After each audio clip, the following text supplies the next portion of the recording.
খাল দখল করে বেআইনি নির্মাণ কালভার্ট তৈরির চেষ্টার এই নিয়েই সাকরাইলের গ্রামে ক্ষোভ।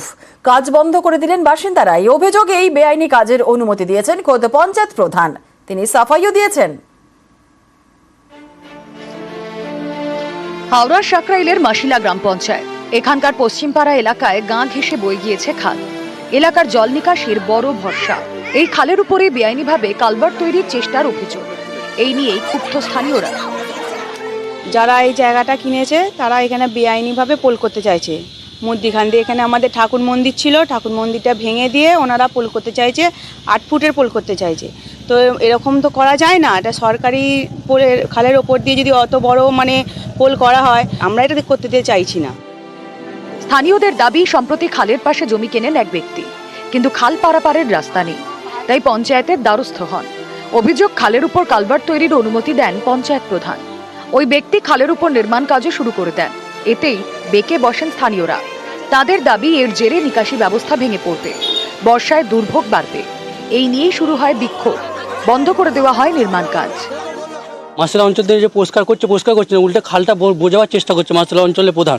এবার বিষয়টা হচ্ছে, একটা পোল করতে গেলে বা 2 কাটা থেকে 4 কাটা যে যা ব্যক্তিগতভাবে পোল করলে কিন্তু খাল থাকবে না। করুক, ও কাঠের পোল করুক, আমাদের কোনো সমস্যা নেই, কিন্তু কংক্রিটের পোল হবে না। কাজটা বন্ধ ছিল, গত রবিবারে আবার ওর সাইডে করছে। বিএলআর আড়াই অফিসকে কনফার্ম করেছেন বিডিও সাহেব, এবং আমরা পিটিশন দিয়েছি। এখানকার মানুষজনই কিন্তু পিটিশন আমাদের হাতে তুলে দিয়েছেন। মোমেন্টও বন্ধ করেছি, এবং অফিসিয়ালি বিএলআরও, বিডিও, সেচ দপ্তর, ডিএম সমস্ত জায়গায় আমরা কপি করেছি।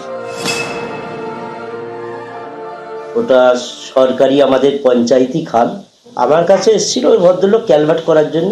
আমি তাকে এনওসি দিয়ে বলেছিলাম, যতটুকু সরকারি নিয়ম মেনে যদি তোমার করো তাহলে আমার কোনো আপত্তি নাই। যারা আপত্তি করেছে তারা আমার সাথে কোনো রকমভাবে দেখা করেনি। বিষয়টা খাল বোঝানোটা বড় কথা, বড় বিষয় হয়ে দাঁড়ায়নি। এখন বিষয়টা হয়ে দাঁড়িয়েছে কে ওই সামনে কার ফোনটা কার দখলে থাকবে। হাওড়া থেকে দেবাশিস চক্রবর্তী, নিউজ 18 বাংলা। হাওড়ায় বাসে উঠে দাদাগিরি 2 বাইক আরোহীর।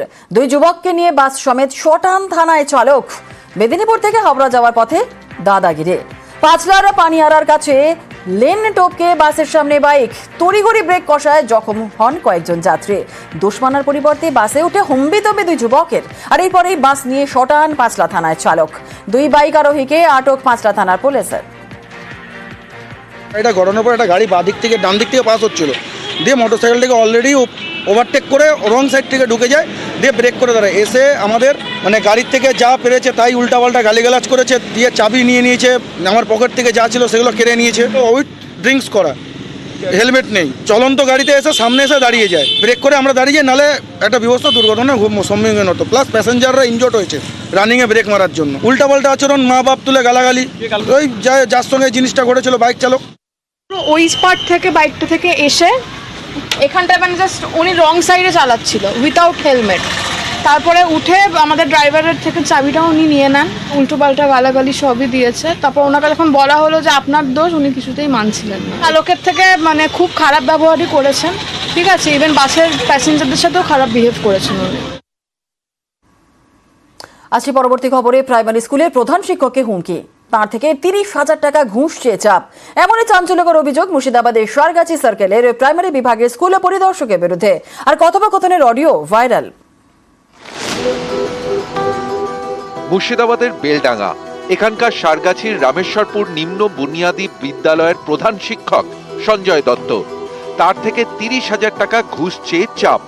টাকা না দিলে চাকরিতে নানা সমস্যায় ফাঁসিয়ে দেওয়ার হুমকি। অভিযোগের আঙুল সার্কেল ইন্সপেক্টর অমৃতা বিশ্বাসের দিকে।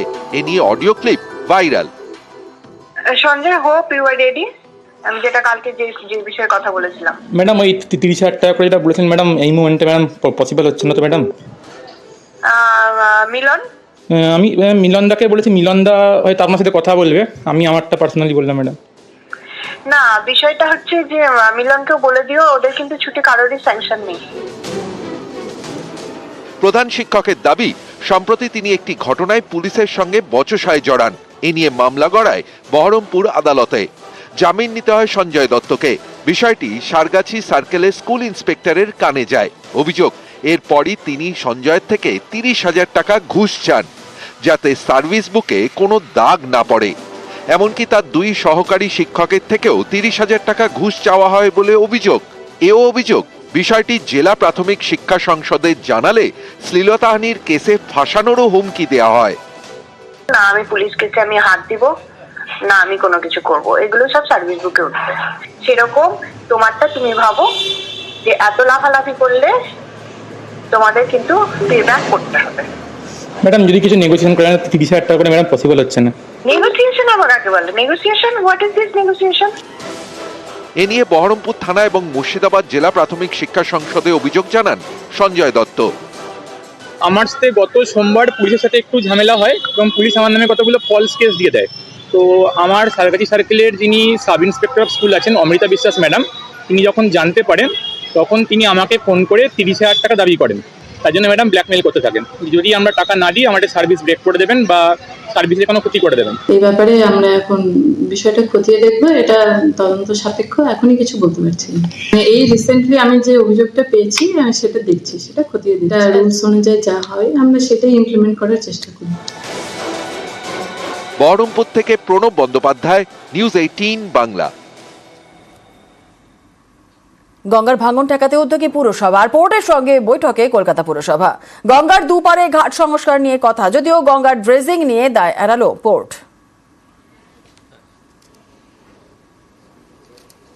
নিমতলা ঘাট এবং নিমতলা বার্নিং ঘাটের ওখানে অনেকটা ভেঙে পড়ছে। মায়ের ঘাট থেকে নিয়ে এ পাশে যতগুলো ঘাট তার তলায় মাটি সরে যাচ্ছে, অর্থাৎ ঘাটগুলো ঝুলছে। এইটা নিয়ে আমরা পোর্ট ট্রাস্টের সাথে কথা বলবার জন্য ডেকেছিলাম, ওরা রাজি হয়েছে শোর প্রোটেকশন দিয়ে এই ঘাটগুলোকে রেডি করা। হাওড়া ব্রিজ অনওয়ার্ডস যে ঘাটগুলো আছে এগুলোকেও রক্ষণাবেক্ষণ করার জন্য পোর্ট ট্রাস্ট রাজি হয়েছে। এক দেশ এক ভোটে যৌথ সংসদীয় কমিটি, 31 জনের জেপিসিতে প্রিয়াঙ্কা বড়হাও। সংসদের পরবর্তী অধিবেশনে রিপোর্ট পেশ।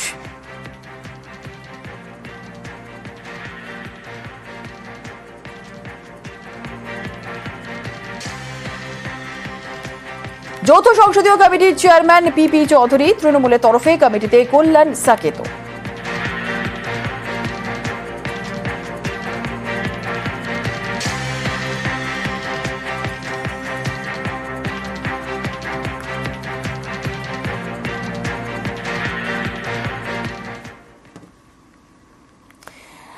ফের আইএমের রাজ্য সম্পাদক শান্তনু সেন। সপ্তমবার আইএমের বেঙ্গলের ভোটে জয়ী শান্তনু।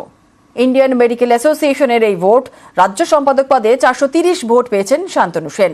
প্যানেলের বাকি আসনেও শান্তনু ঘনিষ্ঠদের জয়। প্রতিদ্বন্দ্বী সুকান্ত চক্রবর্তী ঝুলিতে 116 ভোট।